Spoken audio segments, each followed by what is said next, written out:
આકાશવાણી ભુજ સમાચાર પરેશ મારું વાંચે છે. નમસ્કાર. રાજ્યના ખેડૂતો માટે મુખ્યમંત્રી ભૂપેન્દ્ર પટેલ દ્વારા એક મહત્વપૂર્ણ નિર્ણય લેવામાં આવ્યો છે. જળસંપત્તિ મંત્રી ઈશ્વરસિંહ પટેલે જણાવ્યું કે રવિ સિઝન માટે કેનાલોમાં સિંચાઈનું પાણી હવે 30 એપ્રિલ 2026 સુધી ચાલુ રાખવામાં આવશે. સામાન્ય રીતે આ સુવિધા ફેબ્રુઆરીના અંત સુધી જ હોય છે, પરંતુ આ વર્ષે પાછોતરા વરસાદના કારણે વાવડી મોડી થતાં ખેડૂત આગેવાનોએ પાણી ચાલુ રાખવાની માંગ કરી હતી. 11 માર્ચના રોજ મળેલી ઉચ્ચ સ્તરીય બેઠકમાં પીવાના પાણીના આરક્ષણને ધ્યાનમાં રાખીને આ નિર્ણય લેવાયો છે. આ નિર્ણયથી રવિ પાકની લણણીમાં વિલંબનો સામનો કરી રહેલા ખેડૂતોને મોટી રાહત મળશે અને પાક નિષ્ફળ જવાની ભીતિ ટળશે.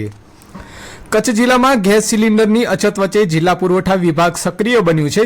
આ મુદ્દે જિલ્લા પુરવઠા અધિકારી અર્શ હાસમીએ ગેસ એજન્સીઓના સંચાલકો સાથે બેઠક યોજી હતી. બેઠકમાં જિલ્લામાં ગેસ બુકિંગમાં અચાનક વધારાને ધ્યાનમાં રાખીને પેનિક બુકિંગ ન કરવા માટે ડીલરોને સૂચના આપવામાં આવી હતી. જિલ્લા પુરવઠા અધિકારીએ સ્પષ્ટ કર્યું હતું કે જિલ્લામાં ગેસ સિલિન્ડરનો પૂરતો જથ્થો ઉપલબ્ધ છે અને લોકોને ગભરાવાની કે અફવાઓમાં આવવાની કોઈ જરૂર નથી. હાલમાં જિલ્લામાં આશરે 12,900 જેટલા ડોમેસ્ટિક ગેસ સિલિન્ડર ઉપલબ્ધ છે. સાથે જ તંત્રએ ચેતવણી આપી છે કે ડોમેસ્ટિક સિલિન્ડરનો કોમર્શિયલ ઉપયોગ, સિલિન્ડરની સંગ્રહખોરી અથવા કાળાબજારી કરનાર સામે કડક કાર્યવાહી કરવામાં આવશે. કંડલા સ્થિત દીનદયાળ પોર્ટ ઓથોરિટીએ ફરી એકવાર ઇતિહાસ રચ્યો છે. કંડલા બંદરે ચાલુ નાણાકીય વર્ષમાં 150 મિલિયન ટનથી વધુ કાર્ગો હેન્ડલિંગનો આંક પાર કર્યો છે. નોંધનીય છે કે હજુ ચાલુ નાણાકીય વર્ષ પૂર્ણ થવામાં 18 દિવસ બાકી છે. તે પહેલા જ ડીપીએએ આ સિદ્ધિ હાંસલ કરી છે.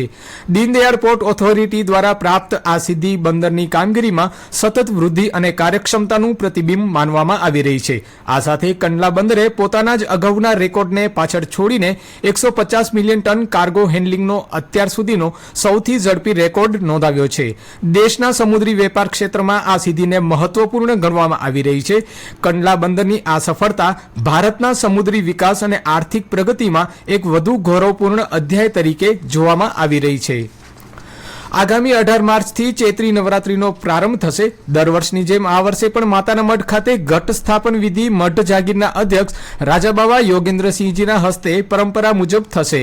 19 માર્ચના પ્રથમ નવરાત્રીનો પ્રારંભ, જ્યારે ચૈત્ર સુદ સાતમના રાત્રે 8:30 વાગે સપ્તમી હવનનો પ્રારંભ થયા બાદ રાત્રિના 12:15 બીડું હોમાશે. દર્શનાર્થીઓ માટે હવનની રાત્રિએ આખી રાત માટે મંદિરના કપાટ ખુલ્લા રહેશે. આ પર્વ નિમિત્તે હજારો પદયાત્રીઓ ઉમટી પડવાની શક્યતાને જોતા મંદિરના તિલાટ પરિવાર અને સ્ટાફ દ્વારા દર્શન ગરબીની ખાસ વ્યવસ્થા કરવામાં આવી છે. ઈરાન ઇઝરાયેલ યુદ્ધને પગલે ભારતમાં કોમર્શિયલ ગેસના વિતરણ પર માઠી અસર પડી છે. જોકે આ વિકટ સ્થિતિમાં પણ માતાના મઢ ખાતેનું અન્ન ક્ષેત્ર અવિરત ચાલુ રહેશે. જાગીર ટ્રસ્ટ પાસે ગેસ ઉપરાંત કેરોસીન અને ડીઝલથી ચાલતા 16 વૈકલ્પિક ચૂલાઓ ઉપલબ્ધ હોવાથી લાખો શ્રદ્ધાળુઓ પ્રસાદનો લાભ લઈ શકશે. રાષ્ટ્રીય અને રાજ્ય કાનૂની સેવા સત્તા મંડળના માર્ગદર્શન હેઠળ આવતીકાલે કચ્છની તમામ તાલુકા અદાલતોમાં રાષ્ટ્રીય લોક અદાલત અને ખાસ મેજિસ્ટ્રેટ બેઠકનું આયોજન કરાયું છે. કચ્છ જિલ્લામાંથી ફોજદારી, જમીન સંપાદન, બેંક રિકવરી અને વાહન અકસ્માત વળતર સહિતના અંદાજે 10,000 જેટલા કેસો લોક અદાલત તેમજ સ્પેશિયલ સિટિંગ સમક્ષ રજૂ કરવામાં આવશે. પ્રિન્સિપલ ડિસ્ટ્રિક્ટ જજ મહિડા દિલીપ પીના માર્ગદર્શન હેઠળ આયોજિત લોક અદાલત અંગે વધુ માહિતી માટે ભુજ સ્થિત જિલ્લા કાનૂની સેવા સત્તા મંડળ તેમજ તાલુકા કાનૂની સેવા સમિતિઓ રાપર, ભચાઉ, ગાંધીધામ, અંજાર, ભુજ, નખત્રાણા, દયાપર, નલિયા, માંડવી અને મુન્દ્રા ખાતે સંપર્ક કરી શકાશે. ગાંધીધામ અને આદિપુર જોડિયા શહેરોમાં 200 કરોડથી વધુના ખર્ચે રોડ, સ્માર્ટ લાઇબ્રેરી અને બ્યુટિફિકેશનના કામો પ્રગતિમાં છે. નાયબ મ્યુનિસિપલ કમિશનર મેહુલ દેસાઈ અને સંજય રામાનુજે લોડંગદેવ રોડ, રામબાગ અને મુખ્ય બજારમાં ચાલી રહેલા કામોનું રૂબરૂ નિરીક્ષણ કર્યું હતું. તંત્રએ જણાવ્યું હતું કે કામની ગુણવત્તામાં કોઈ બાંધછોડ ચલાવી લેવાશે નહીં. જો કામમાં બેદરકારી જણાશે તો આગામી સમયમાં કડક દંડાત્મક પગલાં લેવામાં આવશે. કચ્છના કેસર કેરીના ગઢ ગણાતા રોહા અને ખીરસરા પંથકમાં આ વર્ષે આંબા પર પુષ્કળ મોર આવ્યા હતા, પરંતુ બદલાયેલા હવામાન અને સતત ઝાકળના કારણે ચરમરો રોગ લાગુ પડતા મોર કાળા પડીને ખરી રહ્યા છે. બિપરજોય વાવાઝોડા બાદ સતત ત્રીજા વર્ષે કેરીનો પાક આકાશી આફતનો ભોગ બન્યો છે. ખેડૂતોના જણાવ્યા મુજબ ખેતી અત્યારે સંપૂર્ણપણે કુદરત ભરોસે છે. કપાસ અને એરંડા જેવા પાકોમાં પણ અનિશ્ચિતતા વચ્ચે બાગાયતી ખેતી કરતા ખેડૂતો અત્યારે ભારે આર્થિક નુકસાનીની ભીતિ સેવી રહ્યા છે.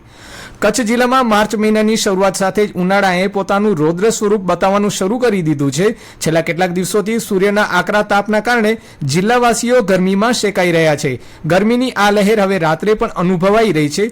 ભુજ સહિતના મથકોમાં લઘુત્તમ તાપમાન 20 ડિગ્રીથી ઉપર રહ્યા બાદ રાત્રે પણ ગરમીનો અહેસાસ થઈ રહ્યો છે.